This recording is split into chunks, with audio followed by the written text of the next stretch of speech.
What's going on, everybody? Welcome back to the Woodshed, and today we're going over the best attack strategies for Townhall 11. Let's go ahead and get into it.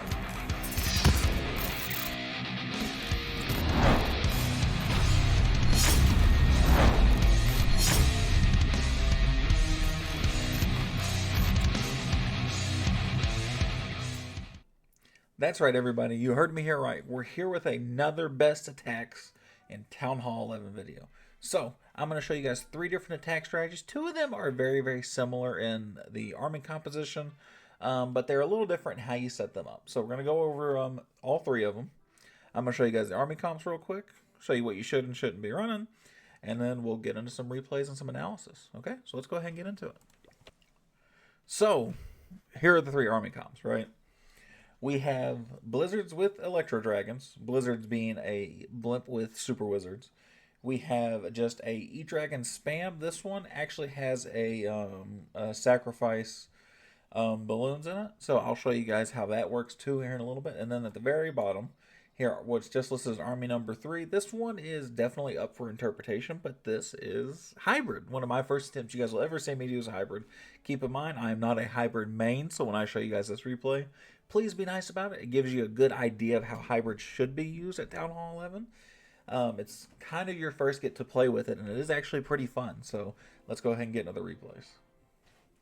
Oh, wait, actually, I lied. Before we get into the replays, I ran the same equipment more or less on every one of these. On a couple of these, I ran the spiky ball for the king because it didn't make a huge difference. Spiky ball is my preference, but if you don't have it, the quake boots work really well.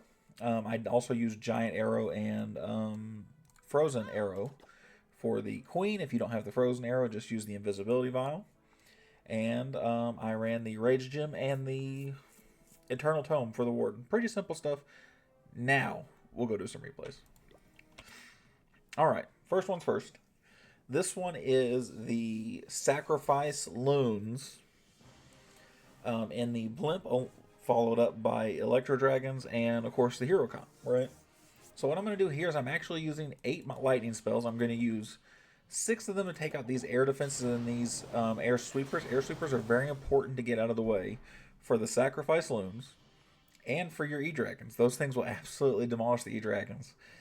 So I'm lucky enough on this base particularly, and I picked this one because this one's actually a maxed out base and a relatively familiar layout, one you see kind of regularly. So I take out 2 air defenses and 2 sweepers.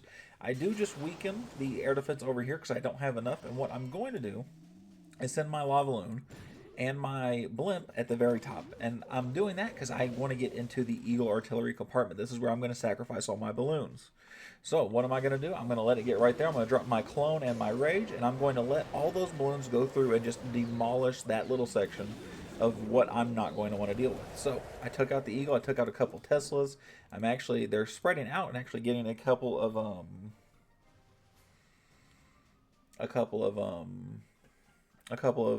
archer towers right there.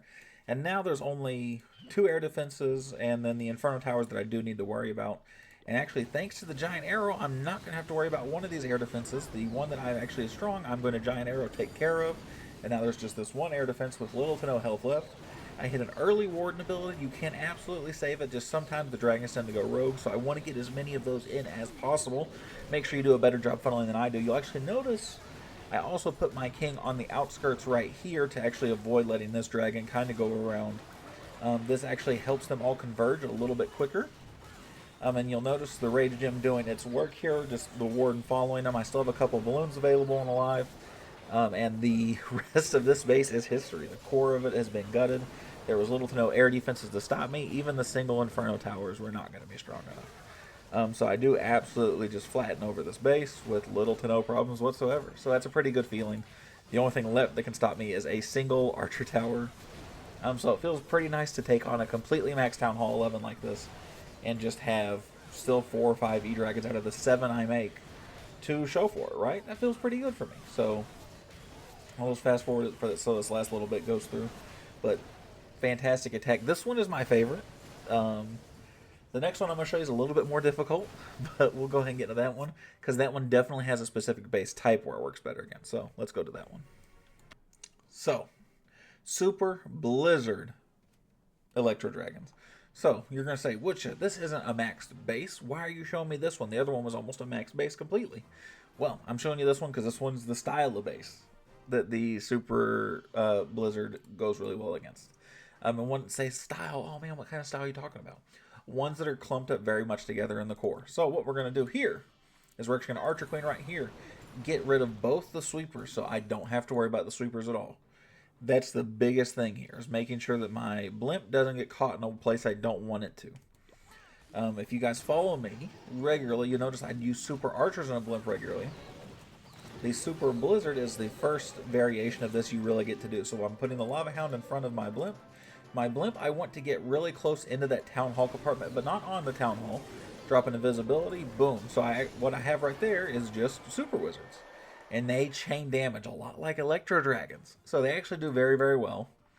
I'm going to drop a Clone and a Rage on them, and they're going to absolutely decimate the inside of this base. And the goal for them is to have as little as this base still standing by the time they're gone. That's what's the point of the 8 invisibility spells. I'm going to follow them around as they kind of just rotate around this base and take out all the important stuff. I mean, my queen is dead, sure, but this base, I mean, look how much little is left of it at this point. I mean, I'm going to have over 50% of the base taken by the time the wizards are dead.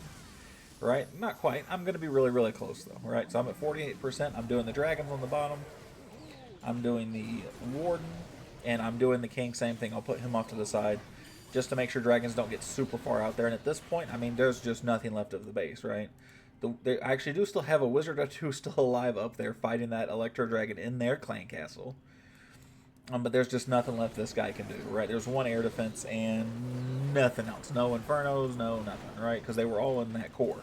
So stuff that's clumped up together like that, especially at Town Hall 11, is a huge liability, and that's the definition of what this this attack strategy rocks, right? As you can see, I had no problems with it. I wouldn't be surprised. I don't think I lost an Electro Dragon. I think I still have 7. I can't tell if that's 2 or 3, so I may have only had 6. But outstanding. Now, the one you guys waited for. Let's go look at the hybrid. All right, like I said at the start, I'm not a hybrid player. And I'm attacking my own base here, right? I'm attacking my own base for a couple different reasons. One, it's going to be easy for me to practice on over and over again, right? And I'm making this one in a little bit of a time crunch, this video. So, I needed to be able to attack over and over and over again until I figured out how I was messing up. So, what I'm going to do here, and what I see a lot of people do, so again, I'm kind of going off of people, I'm kind of going off of what I think is right. I'm going to place a king up here, I'm going to place my queen over here in the corner. Why am I placing my queen? Place the queen. I place her so I can giant arrow and put some damage on that eagle artillery. The reason I'm doing that, and the reason I have a log launcher, is because I'm actually going to put the launcher in that corner, and my goal with the log launcher and the queen here is for one to do a little bit of a queen charge, but that's pretty hard to do without setting a much better funnel. So what I'm hoping to do is just get into the base with the log launcher and actually take out that eagle artillery altogether. That's kind of my goal and my hope, right? And as you'll notice as they go through, I do have an Electro Titan and something else inside there, which will help drastically as far as taking care of that goes. I don't know that that's what you're supposed to put in the siege machine. Most people probably wouldn't. I do at Town Hall 11 against multi Infernos. Very, very tanky. So it made sense to me, right?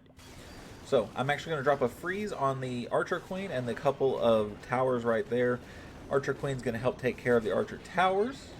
And as you see, I'm going to freeze those two just to keep these two have as much health as humanly possible. And here come the miners. So I'm going to spread the miners out a little bit. I'm going to spread the hogs out a little bit too. And then I'm going to place the Grand Warden behind them.